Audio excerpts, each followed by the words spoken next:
Bismillahirrahmanirrahim. Assalamualaikum warahmatullahi wabarakatuh. Saya Era Widastri, mahasiswa semester 4 dari Stikes Surya Global Yogyakarta dengan prodi Kesehatan Masyarakat dan Konsentrasi Kesehatan Reproduksi. Nah, jadi di sini saya akan sedikit memaparkan materi terkait praktikum opsi 2 dengan tema distosia. Nah, jadi apa sih distosia itu? Distosia merupakan kelambatan atau kesulitan dalam jalannya persalinan. Nah, distosia ini sendiri bisa disebabkan karena kelainan his, di mana untuk kelainan his ini ada his hipotonik dan his hipertonik. Bisa juga karena kelainan besar anak, bentuk anak seperti hidrosifalus, kembar siam, prolaps tali pusat, dan bisa juga dengan letak anak. Nah, letak anak ini bisa juga dengan letak anak sungsang atau letak anak melintang, serta karena kelainan his jalan lahir.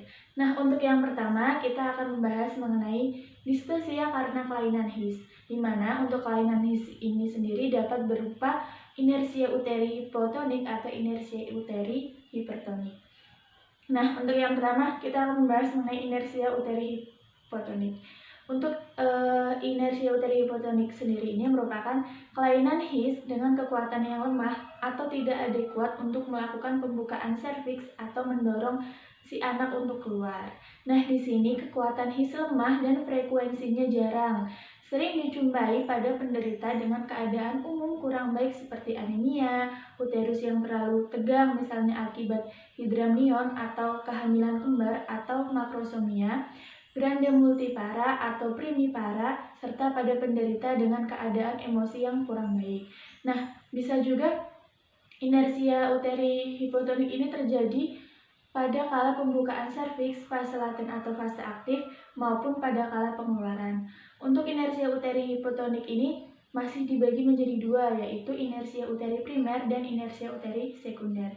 Untuk inersia uteri primer ini terjadi pada permulaan fase laten. Sejak awal terjadi, his ini tidak adekuat atau kelemahan his yang timbul sejak dari permulaan persalinan, sehingga sering sulit untuk memastikan apakah penderita telah memasuki keadaan infartu atau belum.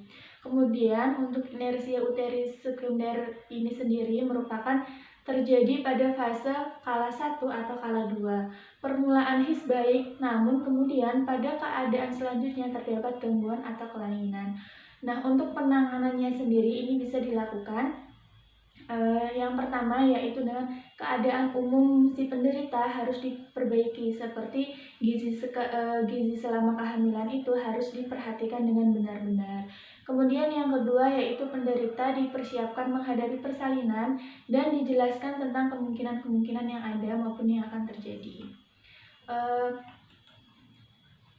Selanjutnya ada penanganan yang ketiga yaitu teliti keadaan serviks, presentasi dan posisi, penurunan kepala atau bokong. Bila sudah masuk PAP, pasien disuruh jalan. Bila his timbul adekuat, dapat dilakukan persalinan spontan, tapi bila tidak berhasil maka akan dilakukan dengan sesaria, akan dilakukan seksio sesaria atau operasi sesar.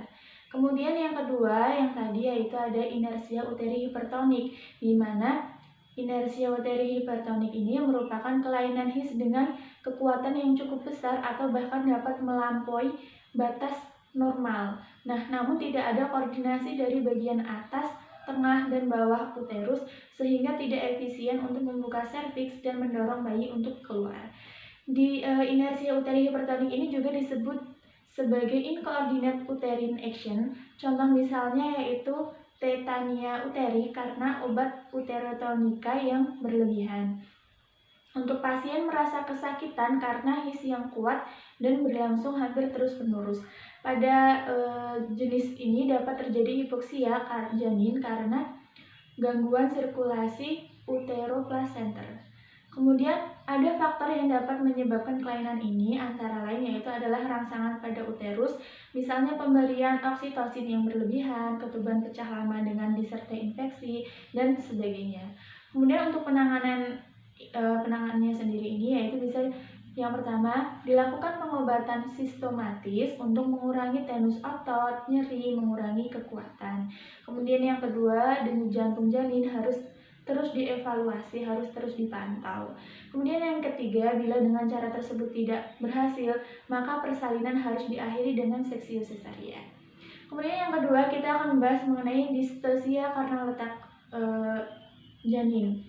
Dimana untuk yang pertama yaitu letak sungsang.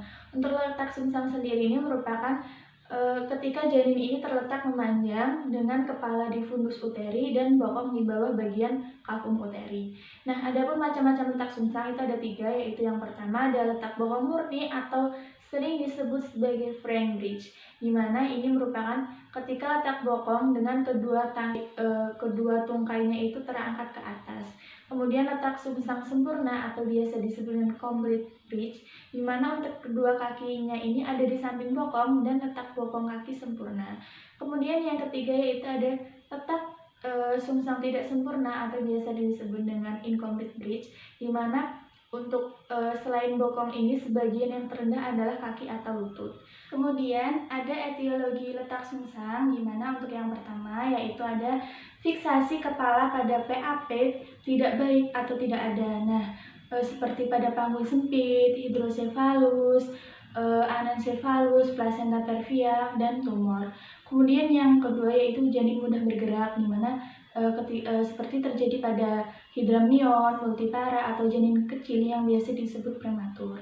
Kemudian yang ketiga yaitu ada gemeli, di mana gemeli ini merupakan kata lain dari kehamilan kembar atau kehamilan lebih dari satu janin. Kemudian untuk yang keempat yaitu ada kelainan uterus seperti mioma uteri. Kemudian yang kelima ada janin sudah lama mati, dan yang keempat yang keenam ada yang terakhir ini merupakan sebab yang tidak diketahui. Untuk diagnosa letak sungsang sendiri itu, yang pertama bisa dilakukan pemeriksaan luar, janin letak memanjang, kepala di daerah fundus uteri. Kemudian yang kedua, ada pemeriksaan dalam seperti teraba bokong saja atau bokong dengan 1 atau 2 kaki. Nah, untuk syarat partus per vagina pada letak sungsang ini ada beberapa, yaitu yang pertama, ketika janin tidak terlalu besar. Kemudian yang kedua, apabila tidak ada suspek CPD, dan yang ketiga tidak ada kelainan janin lahir. Nah, untuk apabila berat janinnya itu 3.500 gram atau lebih, terutama pada primigravida atau multipara dengan riwayat melahirkan kurang dari 3.500 gram, ini untuk sesio cesaria ini lebih dianjurkan. Yang kemudian ada prolaps tali pusat, yaitu tali pusatnya itu berada di samping atau melewati bagian terendah janin setelah ketubannya pecah. Nah, bila ketuban belum pecah maka disebut dengan tali pusat terdepan. Pada keadaan prolaps tali pusat atau tali pusat menumbung, ini timbul bahaya besar, seperti tali pusat terjepit pada waktu bagian janin turun dalam panggul sehingga menyebabkan asfiksia pada janin. Nah, untuk prolaps tali pusat ini mudah terjadi bila pada waktu ketuban pecah bagian terdepan janin masih berada di atas PAP dan tidak seluruhnya menutupi, seperti yang terjadi pada persalinan seperti hidramnion, tidak ada keseimbangan antara besar kepala dan panggul, kemudian prematur, kelainan letak, ataupun sungsang gitu. Nah, untuk diagnosa prolaps tali pusat sendiri ini ditegakkan bila tampak tali pusat keluar dari liang senggama atau bila ada pemeriksaan dalam teraba tali pusat dalam liang senggama atau teraba tali pusat di samping bagian terendah janin. Kemudian untuk pencegahan prolaps tali pusat ini sendiri yaitu bisa dengan menghindari pecahnya ketuban secara prematur akibat tindakan kita sendiri yang misalnya kita ceroboh gitu ya.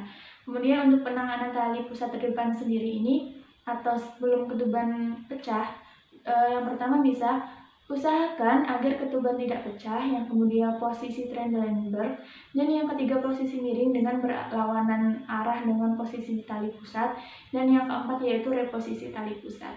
Kemudian untuk penanganan prolaps tali pusat sendiri ini bisa dilakukan apabila janin masih hidup, janin abnormal, dan janin sangat kecil harapan hidup, maka bisa ditunggu spartus spontan. Kemudian yang kedua, pada presentasi kepala apabila pembukaan kecil, pembukaan lengkap itu bisa dilakukan vakum ekstrasi atau forceps. Kemudian yang ketiga itu pada letak lintang atau letak sungsang maka dilakukan sesio cesarean. Kemudian yang ketiga yaitu ada pembahasan mengenai distosia karena kelainan jalan lahir, di mana untuk distosia ini karena kelainan jalan lahir dapat disebabkan adanya kelainan pada jaringan keras atau tulang panggul atau kelainan pada jaringan lunak panggul. Nah, untuk yang pertama yaitu distosia karena kelainan panggul bagian keras. Dapat berupa seperti kelainan bentuk panggul yang tidak normal, biasa disebut kinesoid, misalnya panggul jenis nigel, rasitis, skoliosis, kifosis, robert, dan lain-lain.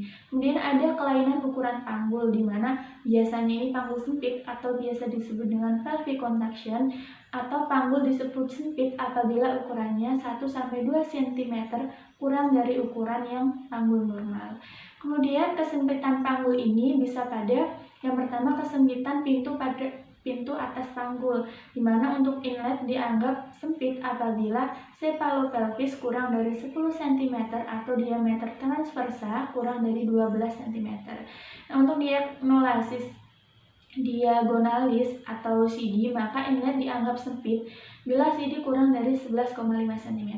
Kemudian yang kedua ada kesempitan mid pelvis. Nah, untuk diameter interspinarumnya itu 9 cm. Kemudian yang kedua, kalau diameter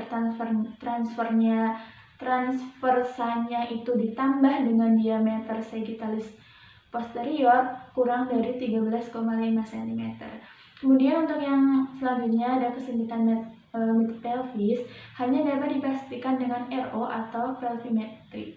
Kemudian untuk mid pelvis contraction dapat memberi kesulitan sewaktu persalinan sesudah kepala melewati pintu atas panggul. Nah, kemudian ada kesempitan outlet, di mana kalau diameter transversanya dan diameter sagittalisnya posterior ini kurang dari 15 cm. Kesempitan outlet meskipun mungkin tidak menghalangi lahirnya janin, tetapi dapat menyebabkan ruptur perineal yang hebat.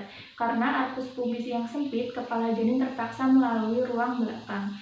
Kemudian ada ukuran rata-rata panggul wanita normal, yaitu pintu atas panggul seperti pelvic inlet, diameter transversa atau DT-nya lebih dari 13,5 cm, untuk conjugata vera atau CV-nya lebih dari 12 cm, ketika jumlah rata-rata keduanya diameter ini minimal 22 cm. Nah, kemudian ada pintu tengah panggul atau mid pelvis. Untuk ini distansia interspinarum atau DI-nya itu lebih dari 10,5 cm. Kemudian diameter anterior posteriornya atau AP ini lebih dari 11 cm. Dan untuk jumlah rata-rata keduanya diameternya ini minimal 20 cm. Kemudian ada pintu bawah panggul atau pelvic outlet, di mana untuk diameter anterior posterior atau AP-nya itu lebih dari 7,5 cm, untuk distansia intertuberosumnya itu lebih dari 10,5 cm, dan untuk jumlah rata-rata kedua diameternya itu minimal 16 cm. Nah, bila jumlah rata-rata ukuran pintu panggul tersebut kurang, maka panggul tersebut kurang sesuai untuk proses persalinan pervaginan spontan atau persalinan normal.